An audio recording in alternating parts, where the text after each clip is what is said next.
H. H. Holmes. The 100 rooms of the H. H. Holmes house were filled with trapdoors, gas chambers, staircases to nowhere, and a human-sized stove. If you were staying at the World's Fair Hotel, more commonly known as the H. H. Holmes house, or murder mansion, you might run up a flight of stairs and find that it led to nowhere. You'd open doors and see only solid brick. You'd enter a bedroom, hear hidden pipes quietly come alive, and smell the gas seeping in. You'd try to run and realize you were locked in. And even if the door opened, you probably couldn't find your way out. Only H. H. Holmes himself ever knew all of the castle's secrets, including how many people died within its walls. One of history's most infamous serial killers, H. H. Holmes came to Chicago in 1886, leaving behind more than one previous life. Born Herman Webster Mudgett, previous scandals gave him good reason to change his name, like in college, when he worked in the anatomy lab and mutilated cadavers to defraud life insurance companies,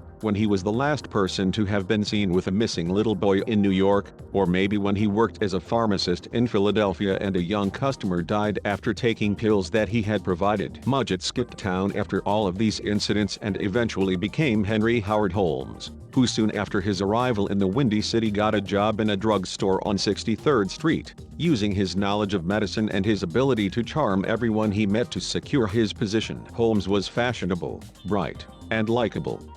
In fact, he was so charming that at one point in his life he was married to 3 unknowing women at once. In 1887, he bought the empty lot across the street from the store where he worked and began construction on a 3-story building, which he said would be used for apartments and shops. The structure was ugly and large, containing more than 100 rooms and stretching for an entire block. Chicago was a city on the rise in the late 1880s, and new construction was going up all over this stretch of the American Midwest. The city was perfectly situated on the shore of Lake Michigan, and it was the central hub for the expansive railroad networks that crisscrossed the nation, all extending like spokes in a wheel from the city of Chicago. For his mansion, H. H. Holmes planned for the first floor to contain an entire block of storefronts he would be able to rent out to the flood of new businesses opening up in the city. The third floor would contain apartments for the growing population of the city, looking to make it big in the Windy City, some of whom would become Holmes's victims. Those victims got to see the second floor, and the especially unlucky ones made it into the basement, which hid the elaborate horrors for which the H. H. Holmes house is now famous. Holmes switched builders and architects frequently throughout the building's construction,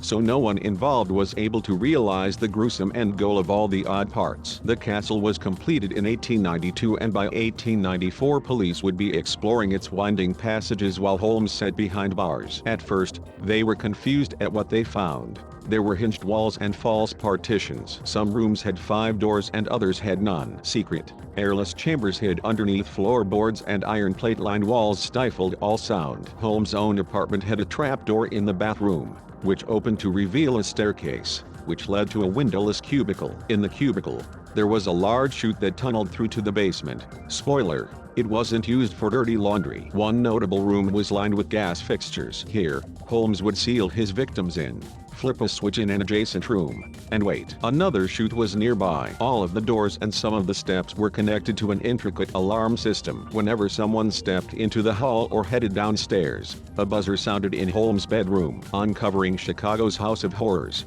the first clue about the bizarre floor plan's true purpose came to the cops in a pile of bones. Most of them were animals, but some of them were humans so small they had to have belonged to a child, no more than 6 or 7 years old. When they descended into the cellar, the scope of the building's hidden horrors was revealed. Beside a blood-covered operating table, they found a woman's blood-soaked clothes. Another surgical surface was nearby, along with a crematory, an array of medical tools, a bizarre torture device, and shelves of disintegrating acids. After dropping his victims down through the chutes, he would dissect them, clean them, and sell the organs or skeletons to medical institutions or on the black market. Though the mansion didn't look inviting in the least, it's unlikely that any of the victims were dragged into its depths. They entered on their own volition, likely enchanted by the owner's flattery and apparent affluence. Often they were his employees. During his 2 short years in the castle, Holmes hired more than 150 women to work as his stenographers. A few of those were known to be his mistresses as well. Most of them came from wealthy families, and some of them never saw those families again. Holmes sometimes photographed his favorites. They were young,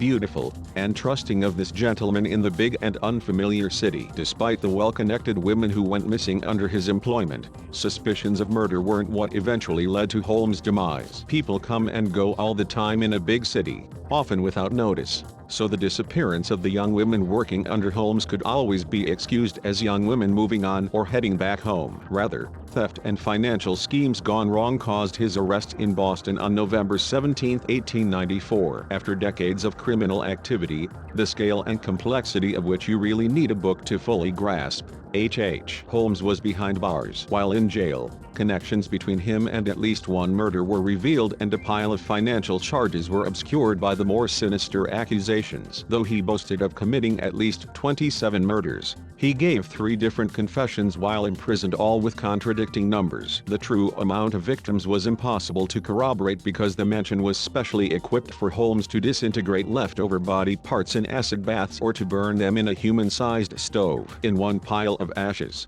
investigators found a small gold chain from a woman's shoe. "I was born with the devil in me," Holmes would later explain. "I could not help the fact that I was a murderer, no more than the poet can help the inspiration to sing." As recounted in Eric Larson's book The Devil in the White City, H. H. Holmes began his 2-year-long murder spree at a moment in history where an unprecedented throng of unknown, unaccompanied strangers were flooding the streets of Chicago, looking for temporary housing. The 1893 Chicago World's Fair was one of American history's most attended cultural events, with millions of people attending over duration of the fair. Noting the thousands of people who went missing during the World's Fair, some papers suggested the actual count of Holmes' victims stretched into the 200s. For the most part, Holmes represented himself at his trial, displaying his classic grace and a remarkable familiarity with the law. According to one paper of the time, his charm wasn't enough for the jurors, though, and he was unanimously sentenced to hanging. Very familiar with what could be done to a body after death, Holmes requested that his be encased in cement within his coffin. Before his death in 1896, H. H. Holmes had suggested that he was turning into the devil. Even his face, he said, was taking on a demonic look. Indeed, when the floor was dropped beneath him, his neck didn't snap like it was supposed to. He lay twitching for 20 minutes before being pronounced dead. Later, strange fates befell the people connected to the case. The man who had initially tipped off the police to H. H. Holmes's illegal dealings was shot by a Chicago police officer. The warden at the prison where Holmes had been held killed himself. The office of the district attorney, who argued the famous case, caught on fire. The only item to survive the blaze intact was a photo of Holmes. Patrick Quinlan, the former caretaker of the castle who, after Holmes, knew the most about the haunted building, committed suicide in 1914. He left a one-sentence note: "I could not sleep.